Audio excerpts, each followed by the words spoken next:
الله الحمد لله الذي قدرنا بالعدل والإحسان والصلاة والسلام على خير الإنسان وعلى آله وصحبه ذوي العرفان أما بعد.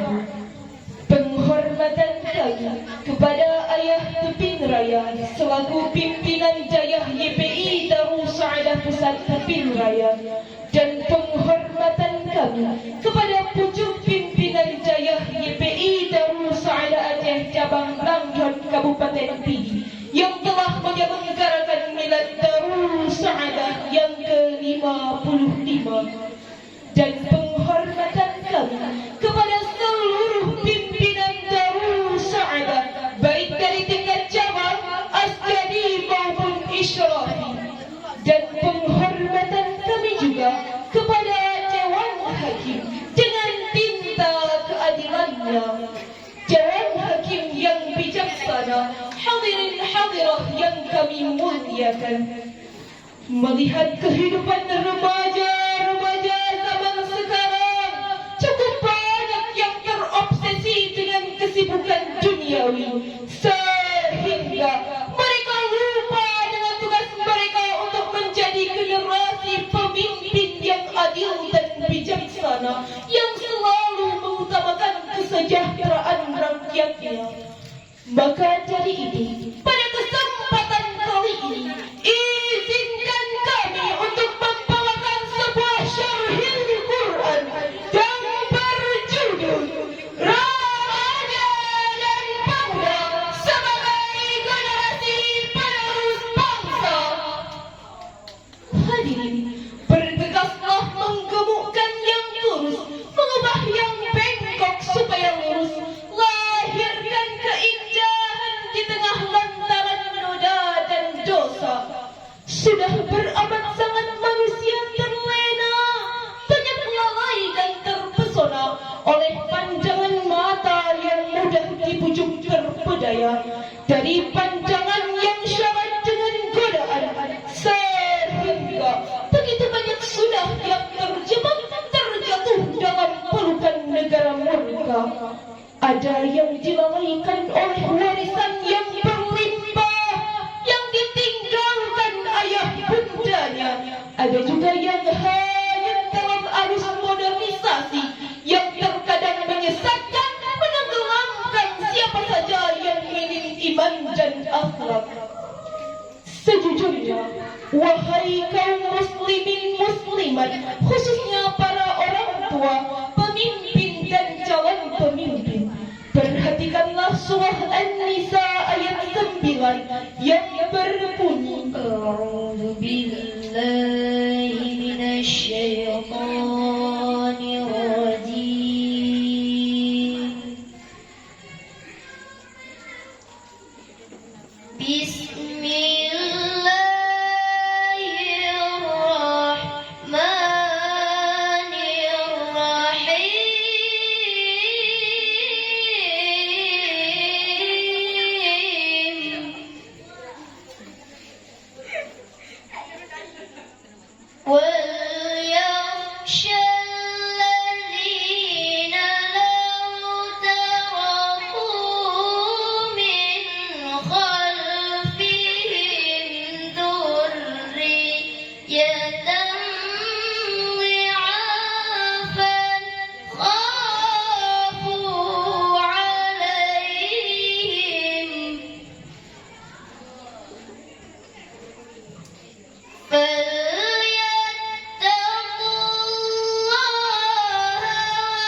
hadirah yang kami muliakan, asbabun nuzul surah tersebut berkenaan dengan Sa'ad bin Abi Waqqas yang sedang sakit keras ketika Rasulullah sallallahu alaihi wasallam datang menjenguk. Sa'ad berkata, "Wahai Rasulullah, aku tidak memiliki ahli waris kecuali seorang anak perempuan. Apakah aku boleh menyinfakkan 2/3 dari hartaku?" "Tidak boleh," jawab Rasulullah. "Jika separuhnya ya Rasul?" "Tidak," jawab Rasul lagi. "Jika sepertiganya ya Rasul?" Rasul pun mengizinkannya dan beliau berkata, "Ya, sepertiganya juga sudah banyak." Kemudian Rasulullah bersabda, "Lebih baik kamu meninggalkan ahli warismu dalam keadaan berkecukupan daripada dalam keadaan miskin meminta-minta kepada orang lain." Sepenggal kisah orang-orang yang ingin terkenal dan cepat tersohor, sebahagian mungkin anak-anak koruptor yang terang-terangan melakukan teror bagaikan film-film horor. Mereka menyebut kelompoknya dengan geng motor. Demikianlah setumpuk gambaran remaja-remaja zaman sekarang. Remaja sayang pemuda matang, jalan hidupnya terkadang malang, layu sebelum berkembang, matanya semua mata keranjang, tidak sakit tapi mengerang, rasa sudah berhasil padahal belum berjuang. Namun demikian, pemuda adalah harapan bangsa. Bangun dan bangkitlah untuk mampu menghapuskan bakteri kesombongan yang menelantarkan berbagai golongan. Remaja dan pemuda akan berjaya membangun Indonesia yang sejahtera. Pemimpin dan calon pemimpin bisa menjadi panutan. Dewan Hakim yang bijaksana, hadirin hadirah yang kami muliakan. Sekarang sering ditanyakan, siapa yang sering disalahkan jika terjadi sesuatu di negara ini? Siapa yang tukang copet? Siapa yang tukang pemerkosa? Siapa yang menggelapkan dana pajak? Yang mencuri dalam laci negara? Siapa yang menonton video porno ketika sidang tentang rakyat? Siapa? Remaja atau pemuda? Remaja lagi, remaja lagi. Demikianlah jika pelajaran akhlak disepelekan, hukum diperjualbelikan, jawab diabaikan, ikrar dilupakan, dan sumpah dianggap sampah. Karenanya, agar kuncup segera berkembang, menyebarkan wangi di bumi pertiwi, marilah sama-sama kita merenungkan firman Allah dalam Al-Quran surah Al-Baqarah ayat 99. وَلَقَدْ أَنزَلْنَا إِلَيْكَ آيَاتٍ بَيِّنَاتٍ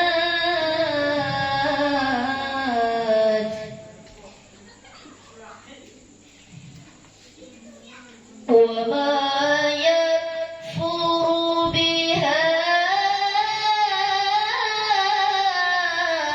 إِلَّا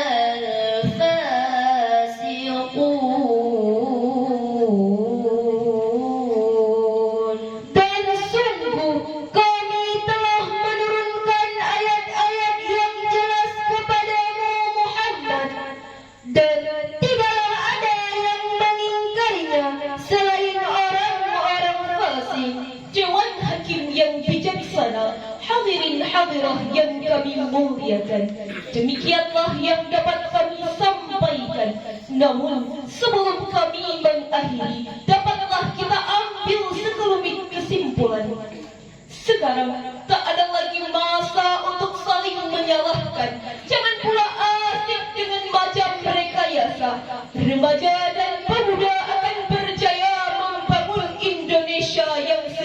sejahtera apabila pemimpin dan calon pemimpin menjadi panutan. Bertindaklah di atas permukaan akhlak, berperilaku di atas landasan kitab suci Al-Quran. Insya Allah Indonesia ke depan akan lebih baik jika dikendalikan oleh pemuda-pemudi yang berilmu dan bertakwa, bisa membedakan yang halal dan yang haram, meninggalkan segala nahiyullah dan mengintrospeksi diri atas kesadaran bersosialisme.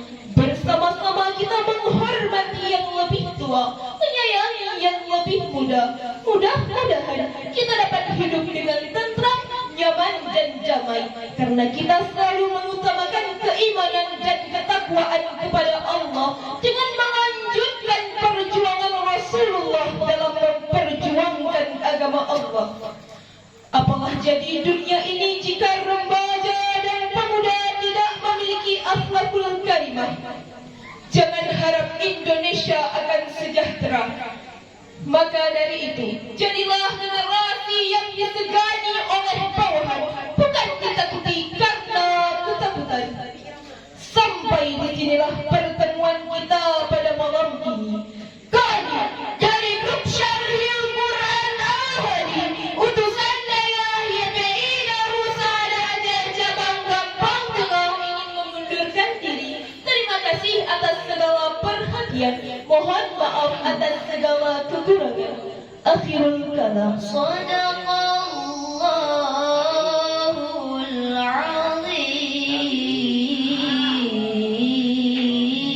azim. Maha benar Allah atas segala firman-Nya. Memang sandal Memang sandal bisa menggantikan sepatu. Lilin bisa